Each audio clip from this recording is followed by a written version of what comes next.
Hello everyone, আজকের ব্লগটা শুরু করছি সকাল থেকে রান্নাবান্না দিয়ে। কারণ সকালেই আমার রান্নাবান্না হয়ে যায়, ও সকালে খেয়ে যায় আর নিয়ে যায়, ওই জন্য। তাই সকালে আজকে রান্না হয়েছিল পটল আলু, শাক ভাজা, ডাল, মাছের ঝাল আর মাছের টক।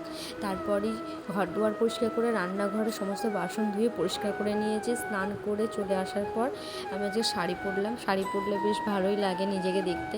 তারপর ঠাকুর ঘরে গিয়েছি ঠাকুরের সেবা দিতে। তো আমার গোপালের সেবা দেওয়া হয়ে গিয়েছিলো। ঠাকুরের একটু মন্ত্রপাঠ আর গান করলাম।